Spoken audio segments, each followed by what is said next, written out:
ଜୟ ଜଗନ୍ନାଥ। ଗୋଟେ ଛୋଟିଆ ଉଦାହରଣ ଦେଉଛି।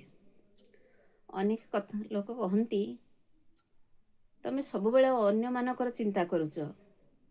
ଏମିତିକି ବନ୍ଧୁବାନ୍ଧବ ସାହି ପଡ଼ିଶା ଅନେକ ଭାବ ସ୍ନେହ ଲୋକଙ୍କର ଚିନ୍ତା କରୁଛ। ଆପଣଙ୍କ ପାଇଁ କିଛି ଚିନ୍ତା କରୁଛ କି ନାହିଁ? ଆପଣଙ୍କ ପିଲାମାନଙ୍କ ଭବିଷ୍ୟତ ପାଇଁ କିଛି ଚିନ୍ତା କରୁଛ କି ନାହିଁ? ଏଭଳି କହିଥାନ୍ତି। ମାନେ ସେମାନଙ୍କ କହିବା ଅର୍ଥ ହେଲା ତମେ ତମ ସୁବିଧାଟାକୁ ଆଗ ସବୁବେଳେ ପାଇଁ ତର୍ଜମା କର, ଅନ୍ୟ ଉପରେ ତର୍ଜମା କରନ୍ତୁ ନାହିଁ। କିନ୍ତୁ ମୋ ମତରେ, ମୋ ରାଧାକୃଷ୍ଣଙ୍କ ଭାବନାରେ, ମୋ ଜଗନ୍ନାଥଙ୍କ ଭାବନାରେ କହୁଛି, 5 ଜଣଙ୍କ ମନ ଏକ ନଥାଏ, ଗୋଟିଏ ପ୍ରକାର ହୋଇନଥାଏ। 5 ଜଣଙ୍କ ଭାବନା ଗୋଟିଏ ପ୍ରକାର ହୋଇନଥାଏ। 5ଟି ଆଙ୍ଗୁଠି ବି ସମାନ ନଥାଏ। 5 ଜଣଙ୍କର ସହିବା ଶକ୍ତି ବି ଠିକ୍ ନଥାଏ। ଅନେକ ଅଛନ୍ତି ନା, ତାଙ୍କ ସ୍ତ୍ରୀ ବହୁତ ଶାନ୍ତ ହୋଇଥିବେ, ସ୍ୱାମୀ ହୋଇଥିବେ ବହୁତ ଦୁଷ୍ଟ। ତେଣୁ ସେ ସ୍ତ୍ରୀଟି କ'ଣ କରିବ? ସେ ସ୍ତ୍ରୀଟି ଯେମିତି ତୁଳସୀ 2 ପତ୍ରରୁ ବାସେ, ବିଛୁଆତି କୁଣ୍ଡେଇ ହୁଏ 2 ପତ୍ରରୁ। କିଛି ଅଛନ୍ତି ତୁଳସୀ ହୋଇଥିବେ, ବିଛୁଆତି ହୋଇଯାଆନ୍ତି। କିଛି ସେହି ତୁଳସୀ ଭଳି ତାଙ୍କ ଶେଷ ଜୀବନ ନିଶ୍ୱାସ ପର୍ଯ୍ୟନ୍ତ ରହିଥାନ୍ତି। ଯେତେ ଦୁଷ୍ଟ ଖଳ ପ୍ରକୃତିର ଲୋକ ତାଙ୍କ ଜୀବନରେ ଆସନ୍ତୁ ନା କାହିଁକି, ସେ ଧୈର୍ଯ୍ୟର ସହିତ ହସି ହସି ସବୁ ସହିଯାଆନ୍ତି। କାରଣ ଯିଏ ଅଙ୍ଗେ ଲିଭେଇଥିବ, ସେମାନେ ଏହି କଥାର ଠିକ୍ ଉତ୍ତରଟି ଦେଇପାରିବେ। ମୋ ମତରେ ଏ ଚିନ୍ତାଧାରା ବି ଯେଉଁମାନେ ରଖିଛନ୍ତି ବହୁତ ଭଲ, କିଛି ଖରାପ ନୁହଁ। କହିଛି ବା, ମଣିଷ ଜୀବନ ସ୍ଥିରସ୍ଥାୟୀ ନୁହଁ। ଦିନେ ଜନ୍ମ ଦିନେ ମରଣ। ମଲାବେଳେ ଆମେ କିଛି ନେବା ନାହିଁ, ଭଲ ଗୁଣ ନେବା। ତେଣୁ ଆମ ଭାଗ୍ୟରେ ଯେତେ ଖରାପ ଲୋକ ଆସିଥାନ୍ତୁ ନା କାହିଁକି, ଆମେ ତାଙ୍କ ପ୍ରତି ସ୍ନେହ ଶ୍ରଦ୍ଧା ଭକ୍ତି କରିବା। ତେଣୁ ଆମ ଜୀବନ ପଛେ ଯେତେ ଦୁଃଖରେ ଥାଉ, ଆମେ ସମସ୍ତଙ୍କୁ ସ୍ନେହ ଶ୍ରଦ୍ଧାରେ ବାନ୍ଧି ରଖିବା, ସୁଖ ଦୁଃଖରେ ଠିଆ ହେବା, ସାହାଯ୍ୟ କରିବା। ଏଇଟା ହେଲା ଆମର ଧର୍ମ। ଯେମିତି କର୍ମ ଆମର ଧର୍ମ। ଆମ କର୍ମରେ ଯଦି ଅଳ୍ପ ରୋଜଗାର ଥାଏ, ଆମେ ସେ ଅଳ୍ପ ରୋଜଗାରରୁ ଗୋଟିଏ ଟଙ୍କା ହେଉ ଆମେ ନେଇ ଠିଆ ହୋଇପାରିବା। ଆମ ଚିନ୍ତା ଚେତନା ଭାବନା ଯଦି ଠିକ୍ ଥିବ, ଆମ ଚିନ୍ତା ଚେତନା ଭାବନା ଯଦି ଠିକ୍ ନଥିବ, ତାହେଲେ ଆପଣ ବିଚଳିତ ହୋଇଯିବେ, କୌଣସି କାର୍ଯ୍ୟକୁ ସମ୍ଭବ କରିପାରିବେ ନାହିଁ। ଏଥିରେ ନାରୀର ଗୁରୁତ୍ୱ ଅଧିକା ରହିଥାଏ, କାରଣ ନାରୀର ସେ ଶକ୍ତି ଅଛି ବହୁତ। ସମସ୍ତଙ୍କ କଥା ମୁଁ କହିପାରିବିନି, ଗୋଟିକରେ ଗୋଟିଏ ଲେଖା ନିଶ୍ଚିନ୍ତ ଅଛନ୍ତି। କାରଣ ସ୍ୱାମୀ ଯେତେ ଦୁଷ୍ଟ ହୋଇଥିଲେ, ଯେଉଁ ନାରୀ ସବୁ ସହିଯାଏ ନା, ସେ ନାରୀ ମହାନ ହୋଇଯାଏ। ଆଉ ତାକୁ ସତୀ ନାରୀର ବି ଆଖ୍ୟା ବି ଦିଆଯାଏ। ମଣିଷ ନ ଦିଅନ୍ତୁ, ଭଗବାନ ଦିଅନ୍ତୁ। ଏହା ମୋ ମତରେ ବହୁତ ଭଲ ହେବ। ଏହି ଚିନ୍ତାଧାରା ରଖିଲେ କଳିଯୁଗରେ ସମ୍ଭବ ହୋଇପାରିବ ନାହିଁ କହୁଛନ୍ତି ସିନା, କିଛି କିଛି ସମ୍ଭବ ହେବାକୁ ଚେଷ୍ଟା କରନ୍ତୁ। କାରଣ ଏହାଦ୍ୱାରା ଆପଣଙ୍କ ପିଲାମାନଙ୍କର ମଙ୍ଗଳ ହୋଇଥାଏ, ଆପଣଙ୍କ ସ୍ୱାମୀଙ୍କର ମଙ୍ଗଳ ହୋଇଥାଏ। କେବଳ ଆପଣ କଷ୍ଟଟାକୁ ହସି ହସି ଗ୍ରହଣ କରିଥାନ୍ତି। ଆପଣ ଯେତେବେଳେ ହସି ହସି କଷ୍ଟଟାକୁ ଗ୍ରହଣ କରିନଥାନ୍ତି, ସେତେବେଳେ ଆପଣଙ୍କୁ କିଏ ଶକ୍ତି ଦେଇଥାଏ ଜାଣନ୍ତି?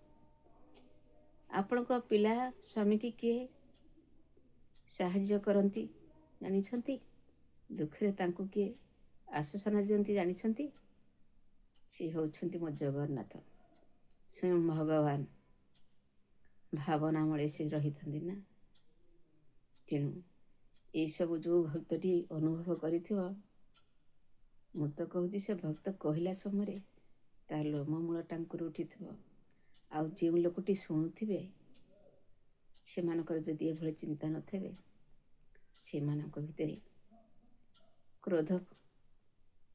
କ୍ରୋଧିତ ଜାତ ହେଉଥିବ, କ୍ରୋଧ କରୁଥିବେ, ମାୟା କରୁଥିବେ, ଅନେକ ତାତ୍ସଲ୍ୟ କରୁଥିବେ। ଏହା ନିରାଟ ସତ୍ୟ। ଆଉ ଠିକ୍ ମାର୍ଗ ଲୋକ ଯିଏ, ତାହେଲେ ତାଙ୍କର ଭାବନାରୁ ସେ ଠିକ୍ ଲୋକକୁ ଚିହ୍ନି ପାରିବେ। ଏହା ମଧ୍ୟ ନିରାଟ ସତ୍ୟ। ଆହୁରି ଗୋଟିଏ ସୁନ୍ଦର କଥା କହୁଛି, କାହାକୁ ଭଲ ଲାଗେ, କାହାକୁ ଭଲ ଲାଗିପାରିବ ନାହିଁ, ଏହା ମୁଁ ଆଗରୁ କହିଦେଉଛି। ପରିସ୍ଥିତି ନେଇ ମଣିଷ ପରିବର୍ତ୍ତନ ହୁଅନ୍ତି। ମଣିଷ ଜୀବନରେ ବେଳେବେଳେ କିଛି ଭୁଲ କାମ ଯଦି ଗୋଟିଏ ଥର କରିଛନ୍ତି ନା, ତାହେଲେ ଆପଣ ଯେତେବେଳେ ଭଲ କଥା କହିକି ଅନ୍ୟକୁ ବୁଝାଉଥିବେ, ସେମାନେ କହୁଥିବେ ତା ଜୀବନରେ ଗୋଟେ ଭୁଲ ହୋଇଯାଇଛି, ତା ଜୀବନରେ ଗୋଟେ ଭୁଲ ହୋଇଛି, ସେ କ'ଣ ଭଲ କଥା କହିବ। କିନ୍ତୁ ଏଭଳି ଭାବନା ଠିକ୍ ନୁହଁ।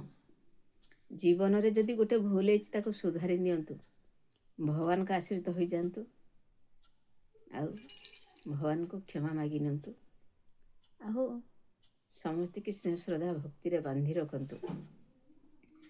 ଆଉ ଗୋଟେ କହନ୍ତି, ନାରୀର ଇଜ୍ଜତ ହେଲା ସବୁଠାରୁ ବଡ଼। ଗୋଟେ ବିବାହିତା ନାରୀ ଠିକ୍ ଅଛି, ଇଜ୍ଜତ ତାର ସବୁଠାରୁ ବଡ଼। ସେ ତାର ସ୍ୱାମୀର ପଥକୁ ଅନୁସରଣ କରେ, ଯେମିତିକି ସ୍ୱାମୀର ପଥକୁ ଅନୁସରଣ କରି ପିଙ୍ଗଳା ବେଶ୍ୟା ସତୀ ନାରୀ ହୋଇପାରିଥିଲା। ଅନେକ ଦେଖିବ ଏଇ କଳିଯୁଗ ସମୟରେ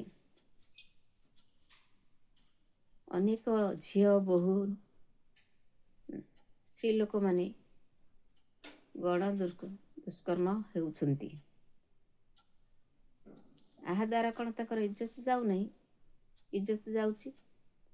ଲୋକ କହିବେ ଏ ତା ପ୍ରତି ସେ ଗୋଟେ ଝିଅଟା ହେଇଥିଲେ, ଝିଅଟା ଯେତେବେଳେ ବିବାହଘର ହେବ, କହିବେ ନା ତାଙ୍କ ପ୍ରତି ଗୋଟେ ପୁଅଟା ଗୋଟେ ଦୁଷ୍କର୍ମ କର୍ମ କରିଥିଲା, ଆମେ ତାଙ୍କୁ ବିବାହ ହେବୁନୁ। କି ବୋହୂଟା ହେଇଥିଲେ ତା ସ୍ୱାମୀ ବି କହିବ, ଖରାପ ଭାବିବେ।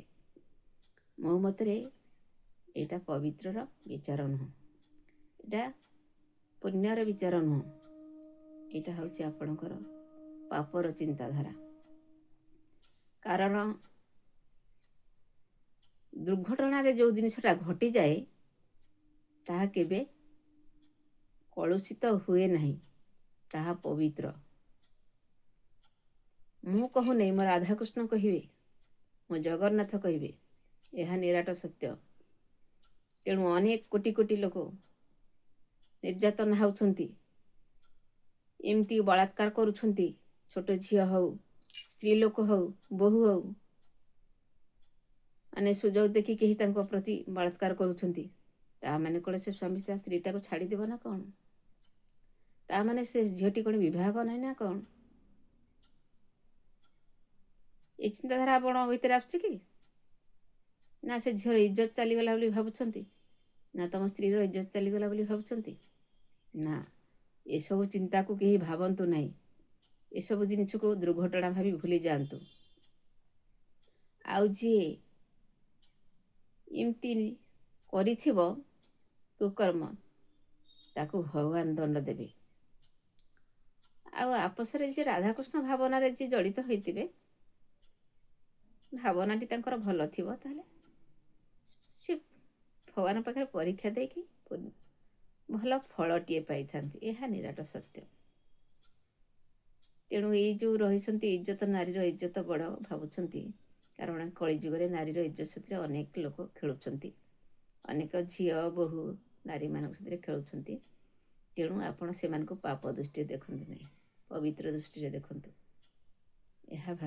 ଏହା ସମସ୍ତଙ୍କ ଚିନ୍ତା ଚେତନା ଭାବନା ଭିତରେ ରଖିଲେ ବହୁତ ଭଲ ହେବ। ମୋ କଥା ମାଧ୍ୟମରେ ଯଦି ଭୁଲ ଥାଏ ତାହେଲେ ମୋତେ କ୍ଷମା କରିବ। ରହୁଛି। ଜୟ ଜଗନ୍ନାଥ।